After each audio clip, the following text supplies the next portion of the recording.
Hello friends, नमस्कार। कैसे हैं आप सब लोग। तो फ्रेंड्स, स्वागत है आपका मेरे यूट्यूब चैनल सुनील कौशल में। और आज मैं लेके आया हूँ आपको एक बहुत बड़े बैंक की जॉब। उसका नाम है बैंक ऑफ बड़ौदा। तो बैंक ऑफ बड़ौदा पर पहले भी मैं एक वीडियो बना चुका हूँ और आज एक और वीडियो बना रहा हूँ क्योंकि मेरे पास और ज़्यादा वैकेंसीज आप लोगों के लिए आई हैं। तो शुरू करते हैं आज की जानकारी फ्रेंड्स। तो फ्रेंड, जैसा कि आप देख सकते हैं स्क्रीन पे, बैंक ऑफ बड़ौदा एक बहुत बड़ा बैंक है और ऑल ओवर इंडिया में इसकी ब्रांचेस हैं। तो यहाँ पे ढेर सारी वैकेंसीज अभी निकली हैं जिसके बारे में आज हम पूरा डिस्कस करेंगे फ्रेंड्स। लेकिन इनकी तरफ से एक नोटिफिकेशन और भी है कि अगर आप लोगों से कोई भी पैसा मांगता है, आपसे बोलता है कि आपकी जॉब लग गई है बैंक के अंदर, तो आप लोगों ने कोई पैसा इनको नहीं, किसी को भी देना नहीं है, क्योंकि इनके ना तो कोई इस तरह से रिप्रेजेंटेटिव्स हैं कॉल करके आपसे ये पैसा मांगे। तो इसलिए आप लोगों ने इस बात का खास ध्यान रखना है। और दूसरी बात फ्रेंड्स, अगर आप लोगों को और भी ज़्यादा जॉब्स की जानकारियाँ चाहिए तो प्लीज़ चैनल को सब्सक्राइब जरूर करें।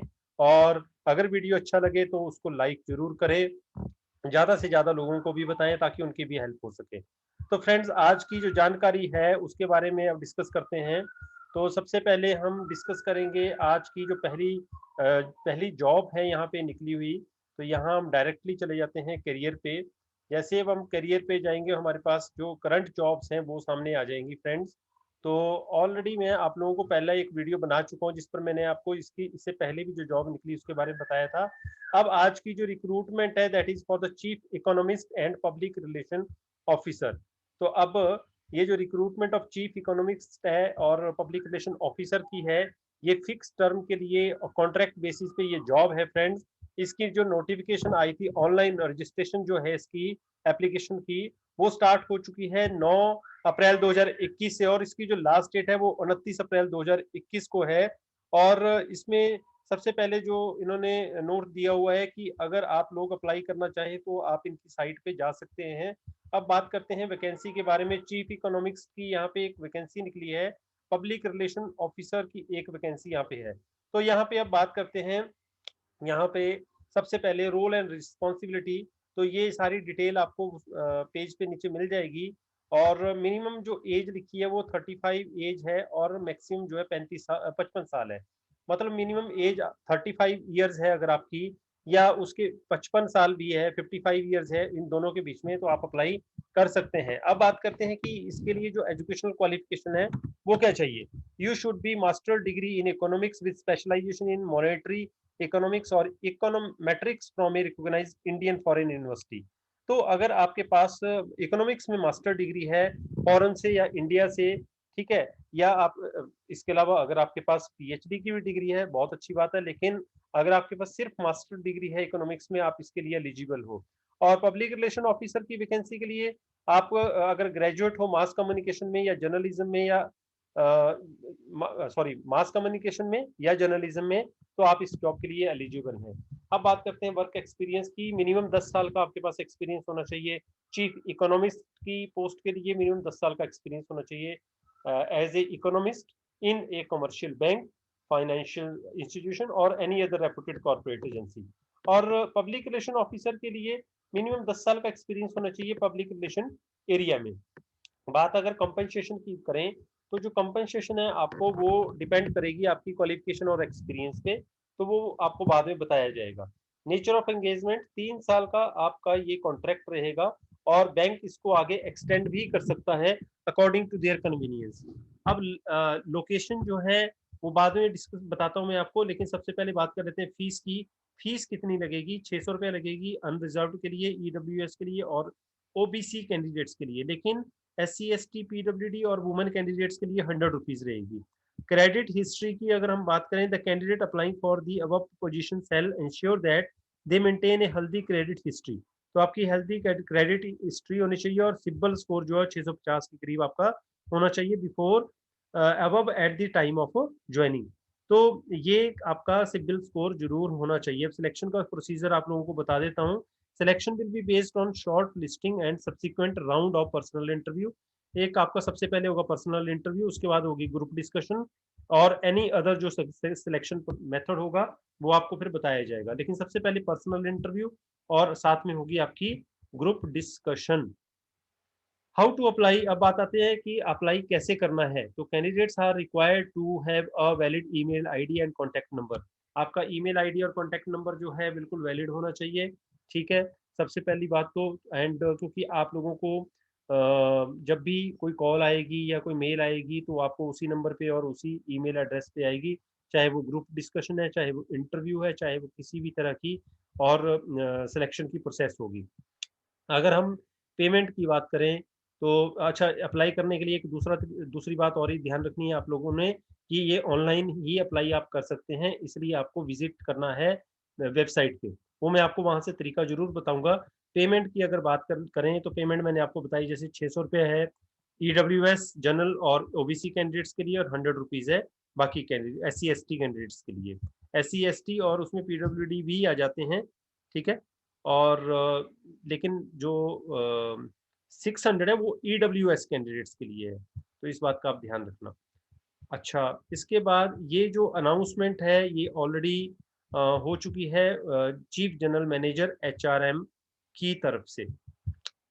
अब इसकी, अब जो सिलेक्शन के बाद आपकी जो लोकेशन रहेगी, कहाँ पे रहेगी जॉब की, वो मैं आप लोगों को बता देता हूँ। इसके लिए ऑल ओवर इंडिया से कोई भी अप्लाई कर सकता है, कोई भी कैंडिडेट इस जॉब के लिए फ्रेंड्स अप्लाई कर सकता है। लेकिन इसकी जो पोजीशन रहेगी, लोकेशन रहेगी आप लोगों की, वो रहेगी मुंबई में। वो लोकेशन आपकी मुंबई में रहेगी। Candidate may be deputed to work with the team within the organisation any subsidiary of the bank if and as direct deemed necessary. अब फ्रेंड्स मैं आप लोगों को इतना बता देता हूँ कि आप लोगों ने अब यहाँ अप्लाई कैसे करना है। यहाँ लिंक है, यहाँ पे जब आप क्लिक करेंगे, जैसे मैंने क्लिक कर दिया तो ऑटोमेटिकली ये आप लोगों को दूसरे पेज पे ले जाएगा। लेकिन उस पेज पे जाने के बाद आप लोगों को एक बात का ध्यान रखना पड़ेगा। आप लोगों का वहाँ पहले इसमें रजिस्ट्रेशन होना बहुत ज़रूरी है, ठीक है। Application form for requirement of human resources on fix term engagement on contract basis chief economist and public relation officer. तो देखिए यहाँ पे अपनी पोस्ट चूज कीजिए। जैसे मैं क्लिक करता हूँ तो या तो आप दो पोस्टें निकली हैं, चीफ इकोनॉमिस्ट की है, पब्लिक रिलेशन ऑफिसर की है, दोनों में से किसके लिए अप्लाई कर रहे हो। उसके बाद आपने इसको फुल फिल करना है। उसके बाद आपने यहाँ फोटोग्राफ पेस्ट कर देना है अपना, और अपने सिग्नेचर यहाँ पेस्ट कर देने हैं, और इसको फॉर्म को पूरा भरना है। एजुकेशन क्वालिफिकेशन हो गई, ये कंप्लीट फिल करनी है। सारे डॉक्यूमेंट्स आपने स्कैन करके एक एक करके यहाँ फिल कर देने हैं, और फाइनली आपने यहाँ पर सबमिट कर देना है। उसी तरह से मतलब पहली जॉब के लिए भी और दूसरी जॉब के लिए भी इस तरह से आपने फॉर्म भरना है यहाँ से चूज करने के बाद। अब फ्रेंड्स इसके बाद एक और जो नई वैकेंसी यहाँ पे निकली हुई है उसके बारे में भी मैं आप लोगों को बता देता हूँ। जो लेटेस्ट यहाँ पे वैकेंसीज निकली हुई हैं उनकी इनकी एडवर्टाइजमेंट भी है यहाँ पे।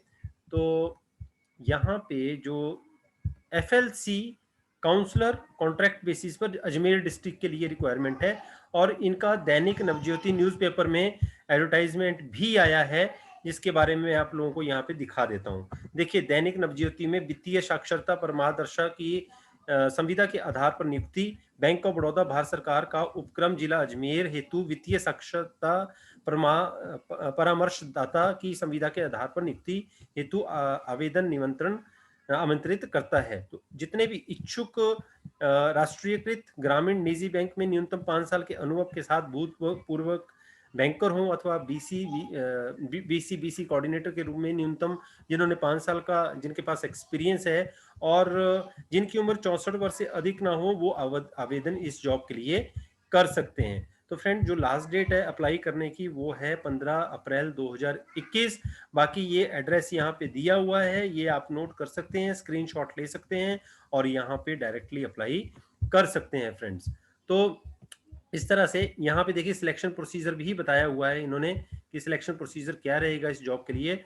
अगर मैं यहाँ पे क्लिक करूँ तो क्लिक करने के बाद फिर से यहाँ पे वही बात, नया पेज आपके सामने एक ओपन हो जाएगा, और यहाँ पे सारी की सारी आप लोगों को जो डिटेल है इस जॉब के बारे में वो बताई गई है। Selection procedure for FLC counsellor on contract basis in district Ajmer district, एक पोस्ट है यहाँ पे। स्टेट राजस्थान में एक पोस्ट है। तो लास्ट डेट ऑफ सबमिशन यहाँ पे 15 अप्रैल, जो कि मैंने आप लोगों को ऑलरेडी बता दिया है। इसके लिए क्वालिफिकेशन की बात करें तो ग्रेजुएट होनी चाहिए आपकी किसी भी रिकॉग्नाइज यूनिवर्सिटी से, और in the area of agriculture, veterinary science, sociology, psychology and social work. और लोकल लैंग्वेज आप लोगों को आनी चाहिए। Should possess flair for teaching and computer knowledge. तो इसके अलावा एक्सपीरियंस की अगर बात करें तो 5 साल का आप लोगों को मैंने ऑलरेडी बता दिया है कि आपके पास कम से कम 5 साल का एक्सपीरियंस होना चाहिए। एज जो है 64 ईयर्स तक आप अप्लाई कर सकते हैं। और आप should be resident of respective state, preferably from the same district. Same state के होने चाहिए, राजस्थान के होने चाहिए। और आप लोगों को रिम्यूनरेशन की अगर बात करूं, और सेम डिस्ट्रिक्ट के होने चाहिए। 15,000 रुपया आपको रिम्यूनरेशन मिलेगा पर मंथ, और मैक्सिमम 5,000 आपको मिलेगा कन्वेंस एक्सपेंसेस का, तो लगभग आपको मिलेगा 20,000 रुपया। और इसके अलावा the reimbursement of the conveyance will expenses be subject to number of meetings camps conducted per month, 3,000 if 3,000 if less than 10 camps conducted per month, and rupees 5,000 if more than 10 camps per month. To be eligible for HA, the camp conducted should be at least away from the FLCC center. तो आपके कुछ camps होंगे, कुछ campaigns होंगे, जब वो वहां आप जाओगे तो उसका आपको जितना भी खर्चा होगा आप लोगों को मिल जाएगा। ट्रैवलिंग अलाउंस मिलेगा आपको काउंसलर को 200 रुपीज इफ अगर वो 8 घंटे से ज्यादा होता है विदाउट नाइट स्टे, और 500 रुपीज मिलेगा अगर आप वहां पे नाइट स्टे भी करते हैं। तो ये कॉन्ट्रैक्ट बेसिस पे जॉब रहेगी आप लोगों की। बाकी इनके रोल्स एंड रिस्पॉन्सिबिलिटी सारी की सारी इसमें इन्होंने दी हुई है। और ये जो कॉन्ट्रैक्ट है आपका डिपेंड करेगा, इंक्रीज भी हो सकता है और इतना भी रह सकता है। तो यहाँ पे फाइनली लिखा है duly filled and signed application with the closure of education qualification and other relevant documents sent in hard copy only will be considered valid। देखो यहाँ पे आपको हार्ड कॉपी भेजनी है, ये साफ लिखा हुआ है यहाँ पे। Please send the application on below mentioned address. Address आप लोगों को दे रखा है, एनवेलप के ऊपर जरूर लिख देना है कि आप कौन सी जॉब के लिए अप्लाई कर रहे हो और इस एड्रेस पे सेंड कर देना है। तो ये इस बात का आप लोगों ने खास ध्यान रखना है इस केस में। जो पहली जॉब मैंने आप लोगों को बताई है उसके लिए आप यहाँ पे डायरेक्ट ऑनलाइन अप्लाई कर सकते हो, लेकिन जो दूसरी जॉब अभी मैं बता रहा हूँ इसमें आपको भेजना है ऑफलाइन। ऑफलाइन मींस एनवेलप में रजिस्टर पोस्ट कर सकते हो, आप इन्हें सेंड कर सकते हो। तो फ्रेंड्स ये थी आज की जानकारी। मेरी तरफ से आप सबको बेस्ट ऑफ लक, शुभकामनाएं। नमस्कार, सत श्री अकाल, जय हिंद।